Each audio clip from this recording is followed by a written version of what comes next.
Okay, so how do we use the sort method for lists in C#? Let's start with a very boilerplate code here. Just a simple list. The same we used for the find video. Just a character, name, level, and a constructor method here. So it's easier to add them here. You have probably used the sort method with lists with strings, integers, floats, whatever, and they worked fine. But this one will not work because it's a class that we've made, so let's see what happens. We get an error.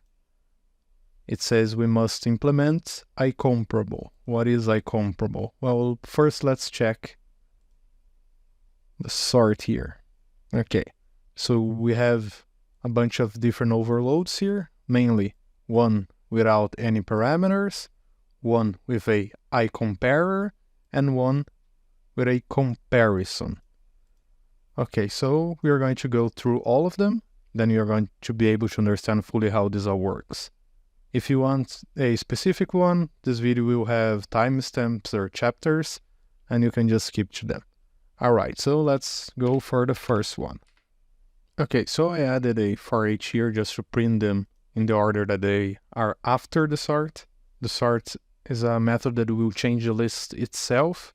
It won't return you a different list. Some methods do that, so always check if it's void or if it's returning another list of characters. Okay, so the first way they're going to do is with a lambda expression. You might ask, but there is no lambda expression in the sort. Well, lambda expression is the comparison. If you watch the video about the find and the predicate, this will be very familiar to you, okay? So comparison is a delegate, but instead it receives two parameters and returns int rather than a boolean.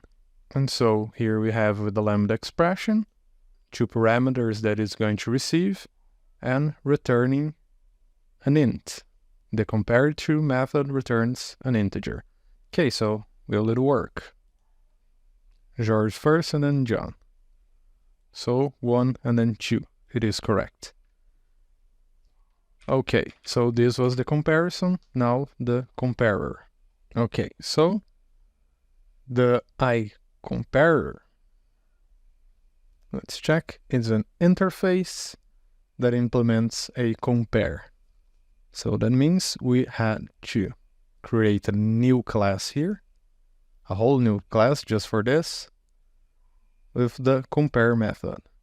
So you can see that it's the same thing as the lambda expression. It receives two parameters and returns an integer.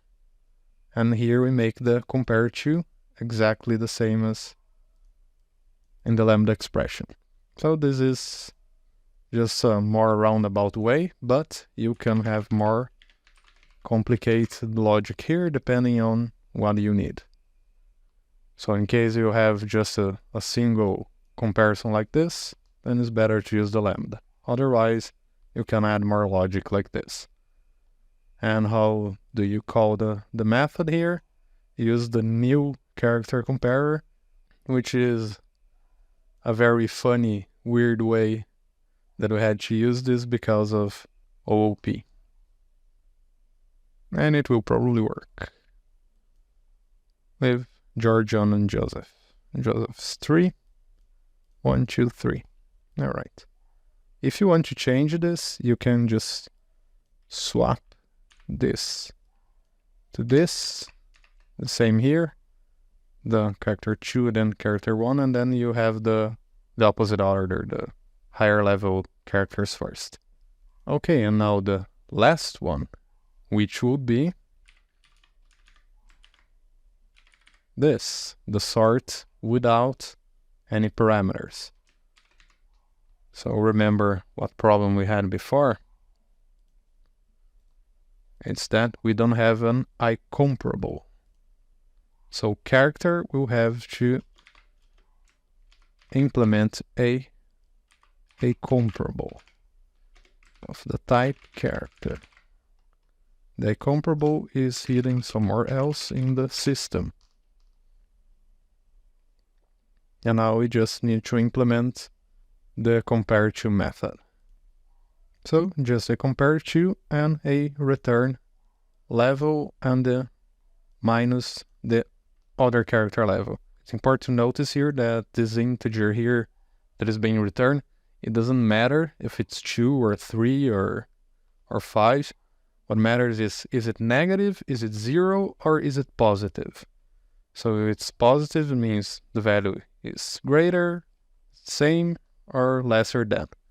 It had to be done this way because a boolean can just be greater and lesser.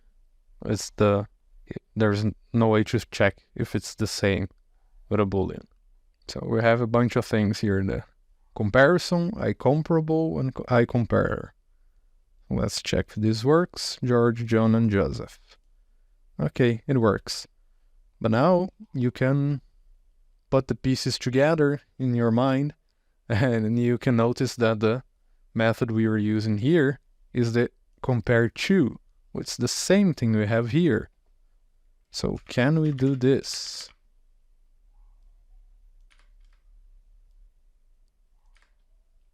We absolutely can. So that means that here inside the int, somewhere it inherited from IComparable and implemented the compare to method. So that's how that works. We can do the same thing here too. We don't need the level anymore.